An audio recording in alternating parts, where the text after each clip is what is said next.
Welcome back to Clicks and Coffee. Today we're honored to have Lovie Baxter, founder and CEO of A Touch of Love Care Home, a residential care facility in the Dallas Fort Worth area. With over 17 years of experience as a nurse practitioner and social worker, Lovie has dedicated her career to providing compassionate, personalized care for seniors. Her homes offer an intimate, family like environment, emphasizing dignity, independence, and holistic well being for each resident. Lovey, welcome. Thank you. Thank you. So, this is a very interesting, I would say, business that you have in the sense that it's totally going the opposite way of what we're seeing more and more. So, can you tell us a little bit more about your business and what inspired you to establish, I would say, this particular type of, care homes? Absolutely. I was working as a nurse in the hospice industry, and I had, a variety of locations for my patients. Some were in their own personal homes, some were in nursing homes, assisted living, and residential care homes. And what I found was that every time I went into a residential care home, my patients were always, I would say, more together. Obviously, the staff knew what they were doing.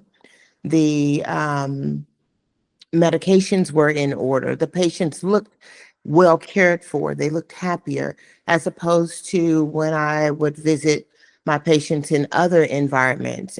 There were always, situations that would just arise that would cause me to question whether or not they were receiving adequate or quality care.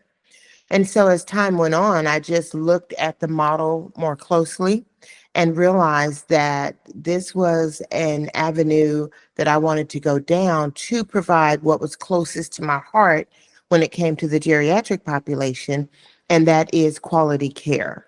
I'm very passionate, and just the geriatric population has always been just the center of my heart. And I just wanted to make sure that as they age, they could age in dignity, they could be cared for, and they could just feel loved. And so I got into the residential care home space going on 10 years ago. I stepped out on faith and haven't looked back since. And so, can you tell us a little bit about, how are these homes set up and how are these homes set up for the Yeah, care? so when on the outside, you're not going to notice anything but just a home in the neighborhood, just like you or I would live in. On the inside, you're going to find three senior citizens living there. They're going to usually have their own rooms. Sometimes we do allow for a shared space depending on what, their needs are. And they live there. You're going to find a full-time staff person living there, taking care of them, a caregiver. My particular homes, my caregivers are specifically trained to take care of who's in front of them. And what I mean by that is usually in a facility, you're going to just get a blanket training. You're going to find CNAs that are trained to care for senior citizens, but they may not know specific signs and symptoms to look for and to report based on each individual disease process. So inside of my homes, we are specially trained to handle who is in front of us. So a lot of that is done by me with my caregivers. One of my qualifications is that they come to me with the heart to do this job. That's one thing I cannot teach. Everything else I can teach. And we provide everything that normally families would have to leave the house and get with their loved ones, take them out for appointments, take them out to get their hair done, take them out to get, a podiatry appointment. Usually we can handle anything like that inside the home. That was very important to me, to Mhm. try to relieve my family members so that they could go back to being family members as opposed to being caregivers or Uber drivers. So yeah, we do anything from lab work to home health, hospice, therapies. We try to encompass all of that within the home. Wow. And so that's pretty amazing. So you really want somebody goes into one of your homes, they're taken care of 100%. And I was checking also on your website that you also have a certification for dementia care. So do you try to, I would say, match people based on their needs for each home? Absolutely. That is a huge part of my assessment. When I am looking at placing a senior in the home, I want to make sure that number one, they are a good fit for my home. And number two, that they're a good fit with the personalities that are already in the home. I pride myself on not having to ever move roommates so far. So 10 years in, I've never had to switch bedrooms because roommates didn't get along or switch homes because the personalities within the home did not mix. So I pride myself on ensuring that when I'm doing my assessment, I'm really tapping into what's going on with each individual patient. I also take a lot of time in getting to know them. Again, that goes back to the heart of my ministry and my business is providing that quality care. It's the little things that matter. And I know that nutrition and dietary counseling are, good part of your service. How do you tailor meal plans to, meet, I would say, the unique needs of each resident? Absolutely. So, a lot of people don't realize that food is medicine. And so, as you start to age, you do lose the interest in wanting to eat. That's one of the first systems that shuts down within our body and within our brain.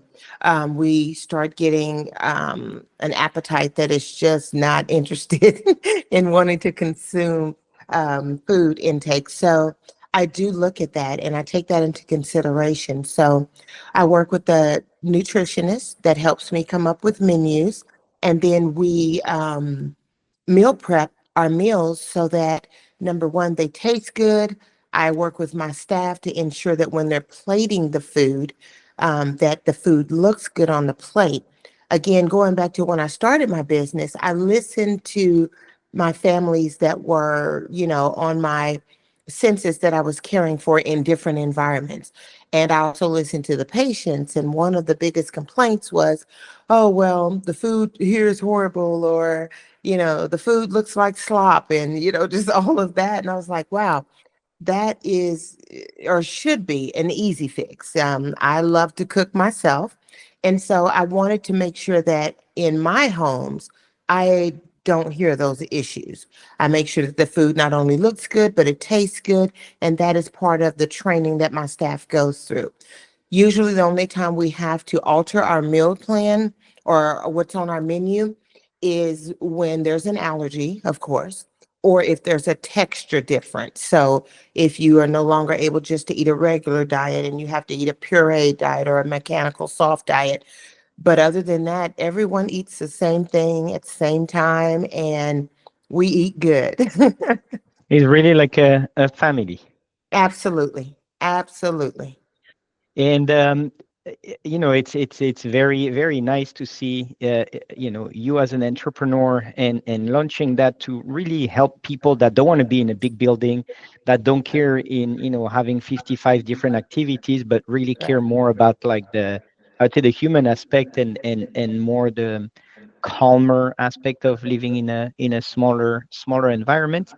um, what are the challenges that you faced, operating such a business where it's home? So, it's not, you don't have the economy of scales. You have to go from homes to home. So how are you managing all those challenges, I would say? Yeah, and there are challenges with it. Obviously, I'm running a business and it is, just like your home, you've got to think about everything from light bulbs to yard work to, washer and dryers. That seems to be a big thing for my business. The amount of laundry that we do, we go through a lot of washers and dryers. So, all of those things have to be taken into consideration. I'm a medical professional by all means. I'm all medicine. I can talk medicine all day, every day. But when it comes to even the simple things, like I said, yard work, or when the washer stops working. Those are real complications for me because that's outside of my scope of practice. So I have to bring in others that can help with that. And that can be financially taxing.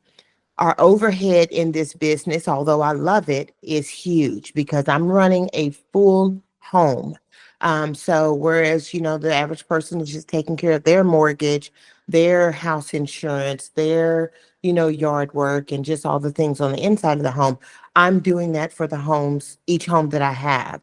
And so that can be very financially taxing. So it's a lot of planning. It's a lot of, managing. You have to be a good steward of your coins, as I like to say, and just ensuring again that we're bringing in the right people to live within our homes so that financially we can continue to operate and provide the excellent care that we do.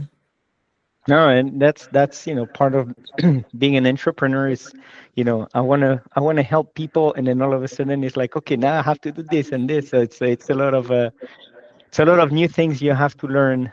Yes. You have to learn it in a business. And one of the main thing also is how do you get people to know about you, which is also the big thing. So how do you market your business in the area to make sure that you always people know who you are, people understand their different options of either staying in home, so aging in place, going to a big community, and then going to you. How do you let people know in your area that you're there, and that it's a great option if people don't want to be in a big community? Right. So again, another challenge because I am a hands-on owner. And so I have to, balance my time with being in my homes, running my homes, doing all the administrative stuff, and then getting out and marketing and networking. That's a huge piece of it. I'm again going into year 10. So fortunately, my business right now runs almost primarily on word of mouth through my reputation. People that know me, people that I've cared for in the past, my families, I call them repeat offenders. They've come when I've taken care of, maybe the wife's mom or dad, and now I'm taking care of the husband's mom or dad. So even taking care of their next door neighbor or their church member. So that is not only a testament to what we do at a Touch of Love care home, but it's also something that I really take pride in because if a family trusts you the first time, that's just, throwing it out there. We'll see what happens. But when they come back to you repeatedly, that's really speaks volume to what you're doing inside of your homes. And so right now, my business primarily runs like that. Now, there are others out there that where they have businesses where they help place families inside of your home. So that's an option. I speak at a lot of churches. I speak at a lot of senior centers, just educating the community. And my business model has kind of shifted a little bit where that's where the majority of my time is spent now, since my business itself, the care homes, run pretty much, smoothly. Now I am investing a lot of more time in speaking to communities. Um, I call it the sandwich generation, where families are trying to still take care of their families, but now mom and dad are getting older. So now they're taxed with trying to take care of, their mom, their dad, their grandparents, or whatever. So they're kind of stuck in the middle. So I spend a lot of time speaking to these working adults that are trying to figure out what do we do. Unfortunately, people do not like to plan for the one thing that is going to happen in life, which is Yeah, death. yeah. Me as an old hospice nurse, I am very comfortable with talking about end of life, but most people are not. And so a lot of my community events that I'm speaking about is how to plan and prepare to age, how to take care of your mom and dad when you're still trying to raise your family and you're running, with sporting events for your kids and just doing what you have to do. What do we need to put in place now so that when we get to that point, it's smoother? What are the options? What is there out there to choose from? So I spend a lot of time in the speaking realm right now to educate people on what they need to do.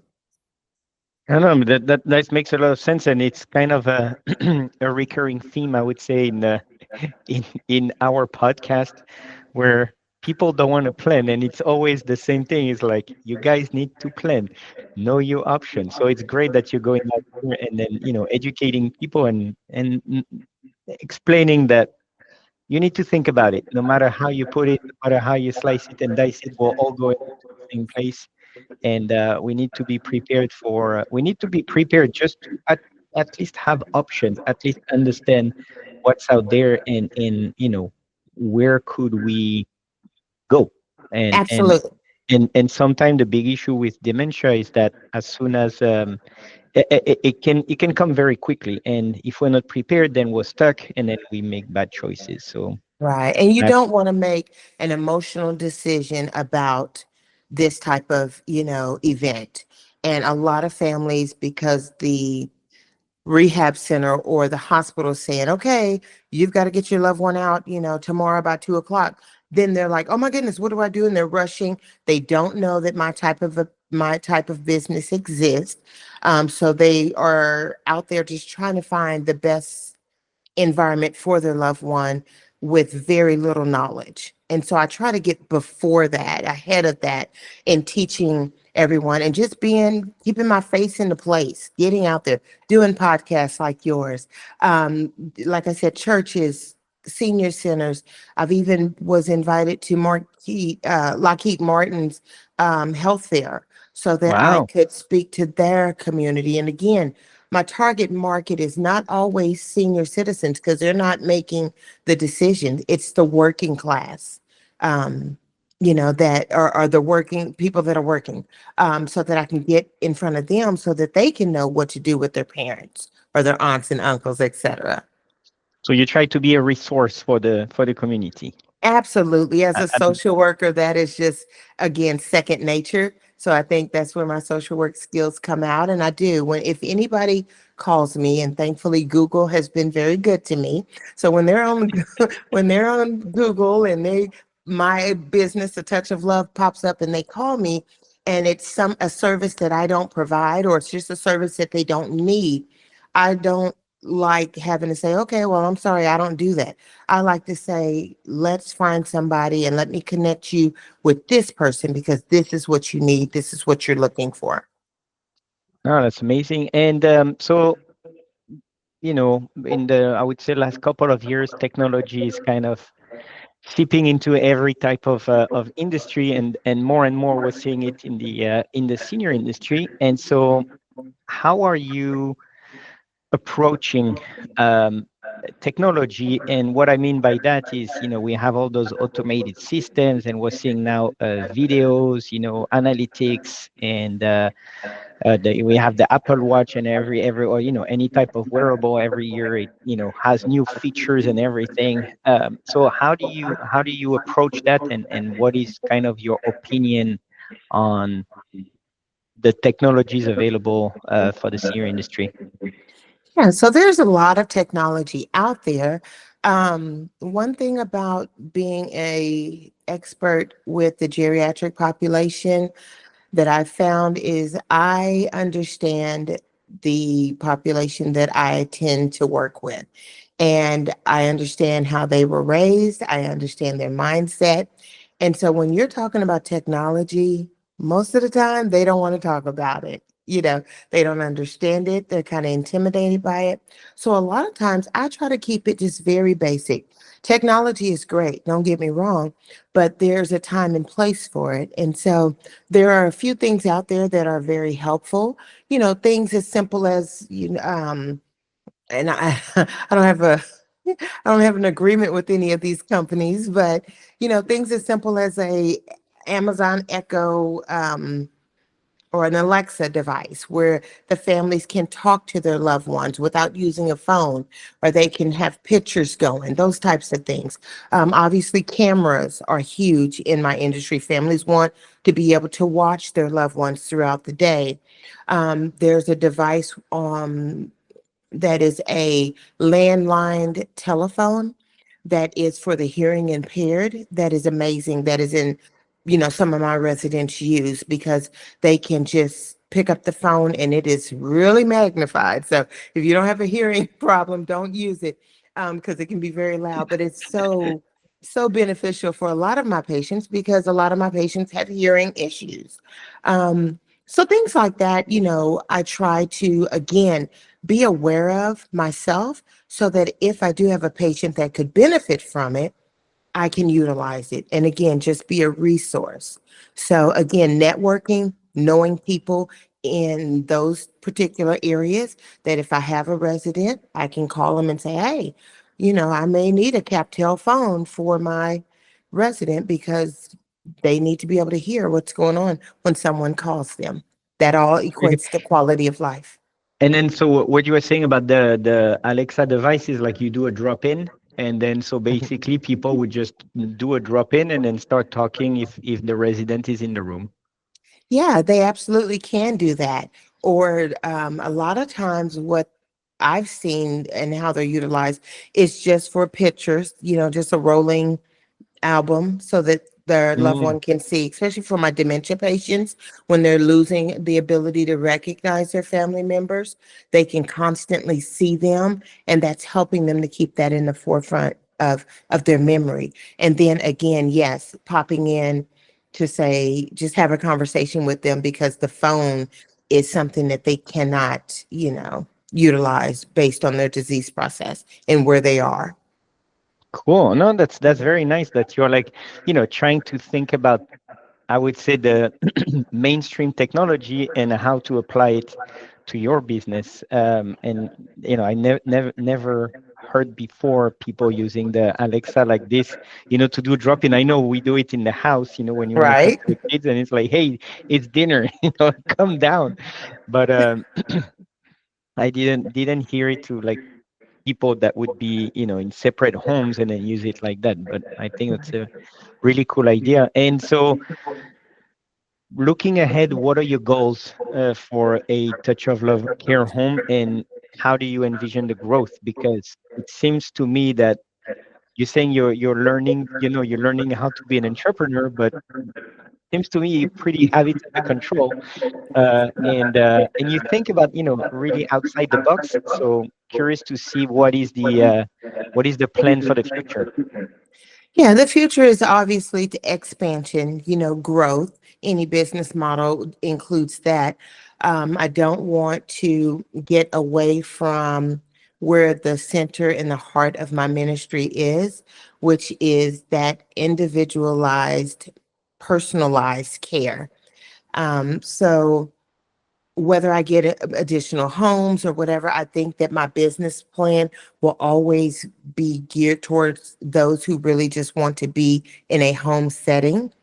Right now, I'm in the process of developing some property where I may have several homes in a cul-de-sac, close to each other, but they're not going to be bigger than what we're doing right now, which is, three senior citizens per home and where they can live and be in just at home environment.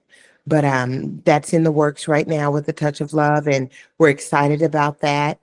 And yeah, just growth and just continuing to meet the needs of our geriatric population. They are so vulnerable. Our society is just built on quickness and hurry up and, got to do things right now. So family lives are very, very busy. And I don't condone any family that cannot dedicate the time to take care of their senior citizens, that are not able to age in place where they are. I really encourage families to look at placement when they can't do it themselves.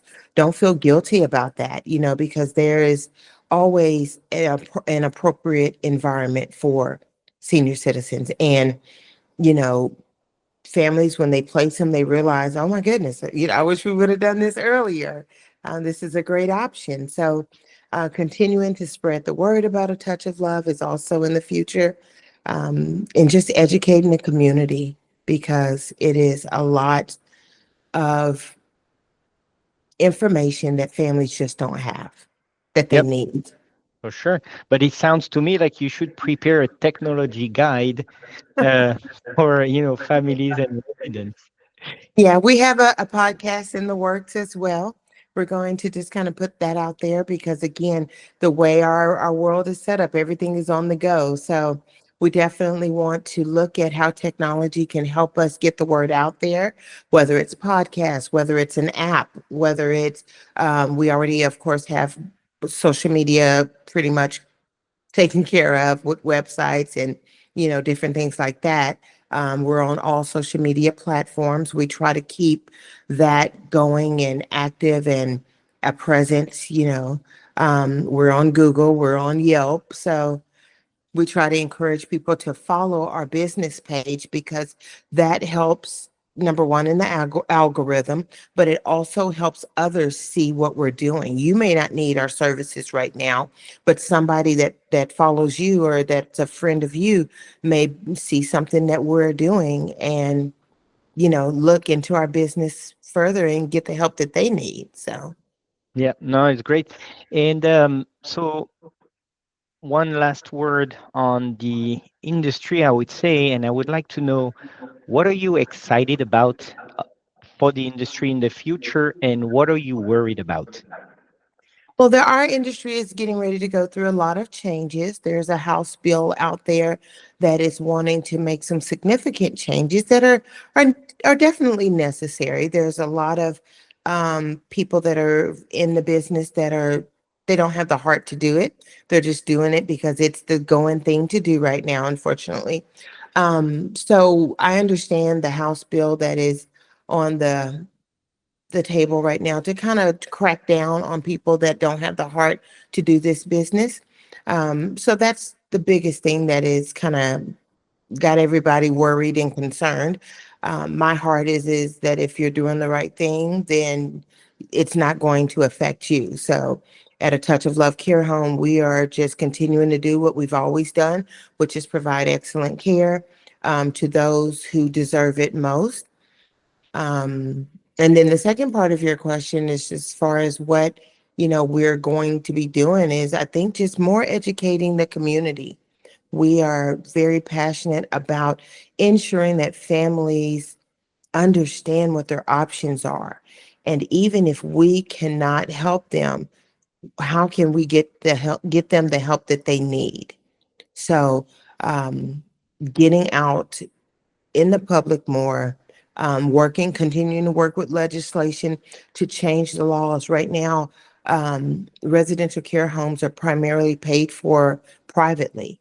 So, insurance doesn't pay for it. How can we change that? Because so many residents need the service, but not everybody can privately pay, Yep. for our care. Um, and then just trying to figure out what other changes can be made to help, you know, families take care of their seniors because they deserve that. No, no, no, for sure. No, and that would be great if we can find some ways to get as much help as possible, so everybody can have options. I think that's the main Absolutely. thing, and I know it's a recurring theme of affordability. So any good idea would be a blessing. But Right. Lovey, it was amazing having you. I'm so happy that people in the Dallas area have you. Because it's important, and as we were talking about it right before, um, we need to talk more about people doing good and less about we should everybody should know about problems, but we should really showcase people that are doing good and really trying to make a change and really helping people. So kudos to you. Thank Super you. happy to have you, and wish you all the best for you and a touch of love. Thank you. I appreciate that. I appreciate the opportunity to share about my ministry and what we do at A Touch of Love Care Homes.